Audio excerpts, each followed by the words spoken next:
Të rinë drejt për drejt, sepse po na pret Angela Celibashi për të na treguar pak për fëmijët jetim në vendin tonë. Sot është dita në mos gaboj, Aulona? Po, tha Angela në mëngjes në lidhjen e parë që ne bëm, ja ku e kemi Angela sërish edhe një herë tjetër mirë mëngjes dhe flasim pikërisht për fëmijët jetim. Flasim për shumë çështje që lidhen edhe për birësimin e tyre, sa e mundur është, por që nëse mund ta nisim me pyetjen e parë dhe për të kuptuar një panoramë, sa fëmijë jetim ka në vendin tonë?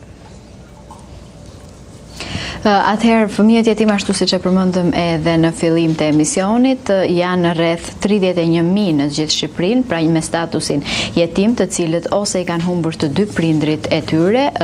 ose në të kundërt pastaj janë të braktisur dhe janë në situatë rruge. Por ama duhet të theksojmë që kemi një diferencë mes atyre fëmijëve të cilët e kanë humbur të dy prindrit, ata e marrin statusin jetim, ndërkohë nga ana tjetër një fëmijë i cili ka humbur vetëm njërin prej prindërve nuk konsiderohet kështu si një fëmijë jetim, pra nuk e merr atë statusin dhe nuk mund të përfitoj nga të gjitha ato të cilat mund t'i jap shteti për shkak të statusit të jetimit. E pikërisht kjo është një ndër çështjet kryesore që diskutohet sa i përket të gjitha organizatave të cilat janë në mbrojtje dhe në mbështetje të këtyre fëmijëve jetim. Pra edhe një fëmijë i cili ka humbur vetëm njërin nga prindrit duhet që të ketë statusin e jetimit në mënyrë që të mund të mbështetet ekonomikisht nga shteti. Por nga ana tjetër duhet të theksojmë se pavarësisht numrit të lartë të fëmijëve të cilët janë në këtë situatë, pra me statusin e jetimit, rreth 90% e tyre janë fëmijë të cilët janë jashtë kujdesit familjar dhe shpesh në kushte shumë të vështira ekonomike. Pra një pjesë shumë e vogël e tyre ose janë të birësuar, pra janë në kushtet e një familje, ose janë në institucione të cilat i trajtojnë pikërisht këta persona të cilët janë pra fëmijët të cilët janë jetim. Një shifër tjetër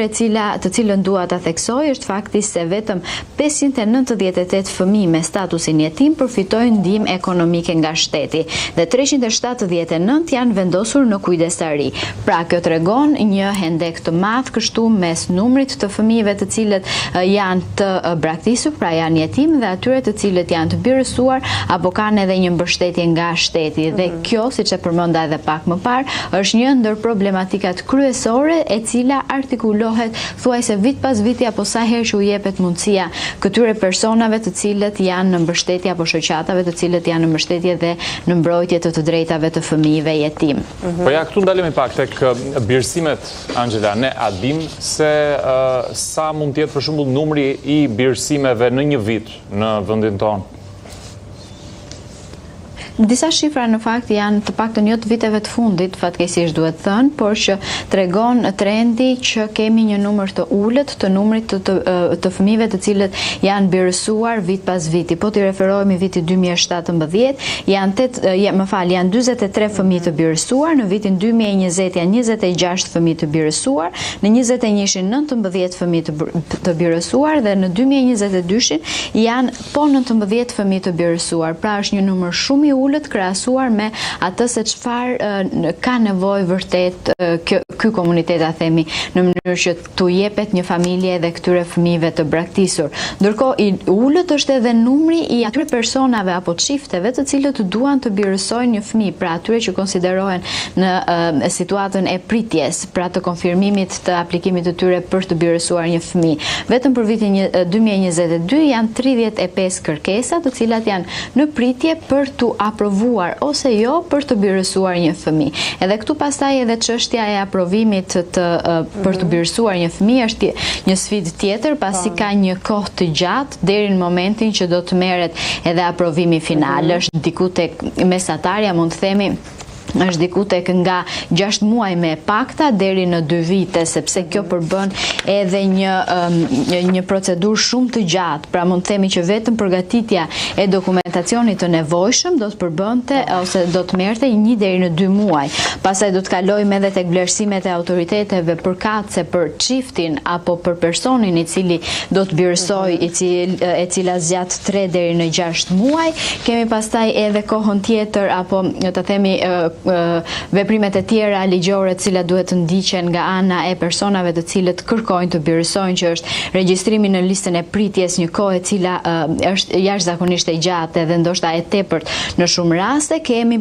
edhe përshtatjen e prindit apo birësuesit me fëmijën e birësuar, që është 1 deri në 3 muaj, vendimi gjyqësor dhe ndoshta edhe më i rëndësishmi për mendimin tim, se pastaj po japim patjetër është më e rëndësishme. Megjithatë, Angela, mund të të pyes, me siguri ti e di, po në Shqipëri birësojnë vetëm çiftet, pra çiftet që janë të lidhur me martesë dhe që njihen ligjërisht, apo edhe një grua apo një burr mund të birësojë një fëmijë? Mund di raste të nënave single, le të themi kështu, që kanë adaptuar fëmijë. Po, në fakt nuk janë vetëm çiftet të cilat janë të martuar që u lejohet që të birësojnë fëmijë, janë persona, të paktën sipas kritereve që duhet të plotësojnë, është gjendja familjare që konsiderohet një nga pikat më të rëndësishme. Birësimi lejohet për çiftet e martuara ligjërisht, pra ato që janë në një martesë, dhe sigurisht këta që janë në martesë duhet që t'u bëhet edhe më pas një vlerësim për një martesë të shëndetshme, ta themi kështu, apo kushte shumë të mira në familje, në mënyrë që t'u jepet për birësim edhe fëmija, por sigurisht u lejohet të birësojnë edhe persona të cilët nuk janë të martuar, por ama kërkohet që të ketë një vlerësim pozitiv për ta, dhe këtu përfshihet jo vetëm gjendja ekonomike dhe sociale e tyre, pra të jetojnë në kushte të mira, ka një pagesë që mund ta përballojë jetesën e personit që birëson, por sigurisht në vëmendje do të jetë edhe fëmija, por të ketë edhe një vlerësim psikofizik, ta themi kështu, pozitiv nga ana e specialistëve përkatës, në mënyrë që të jepet për birësim. Por ajo që vendoset gjithmonë në qendër të vëmendjes është më e mira për fëmijën. Pra nuk mund të shihet asnjë lloj interesi tjetër nga ata të cilët marrin këtë vendim, konkretisht gjykata dhe Komiteti i Birësimit Shqiptar, përveç se më të mirës që mund t'i bëhet një fëmijë i cili është në statusin e jetimit. Por nuk janë vetëm shqiptarët të cilët mund të birësojnë brenda Shqipërisë, por ka edhe të huaj të cilët kërkojnë që të birësojnë një fëmijë në Shqipëri. Sigurisht edhe në këto raste kemi parimisht në rast se do të jetë një shqiptar dhe një shtetasi huaj, prioritet do të ketë gjithmonë shqiptari për të birësuar një fëmijë, dhe më pas në rast se nuk do të ketë një interes për fëmijët për të birësuar nga shqiptarët, atëherë shihet si mundësi edhe një shtetas i huaj i cili mund të birësojë një fëmijë shqiptar, por një nga kriteret kryesore që duhet të plotësojë një shtetas i huaj është që të ruaj me fanatizëm gjuhën, kulturën dhe traditat shqiptare të fëmijës që ka birësuar. Përveç të tjerave që janë kushtet psikologjike, të vlerësimit psikologjik edhe fizik, edhe kushtet financiare dhe sociale, ky është një nga kriteret kryesore që bën dallim mes personave shqiptar që kërkojnë të birësojnë dhe personave të huaj të cilët kërkojnë që të birësojnë një fëmijë shqiptar. Pra ky dallimi sigurisht është edhe një diferencë e cila duket sikur është pak më e vështira, sepse po. Jo, thjesht doja të dija, Angela, është procedurë që zgjat në kohë? Po, është një procedurë e cila zgjat mesatarisht deri në 1 vit e gjys deri në 2 vjet. Është një kohë e konsiderueshme në fakt, edhe po, dhe kjo duket që jo vetëm përshtatja me fëmijën, por janë edhe shumë procedura ligjore të cilat e shtyn deri në 2 vite miratimin për të adaptuar një fëmijë. Por ajo që është vënë re është se një nga arsyet të cilat nuk ose jemi në këto nivelet të numrit të birësimeve është edhe fakti se janë fëmijët 4 deri në 17 vjeç, të cilët kërkojnë një familje, ta themi kështu, pra duhet që të birësohen. Edhe kjo nuk e bën shumë të lehtë edhe afrimin mes fëmijës apo edhe familjes birësuese, dhe padyshim bën edhe që të ketë edhe një ulje të numrit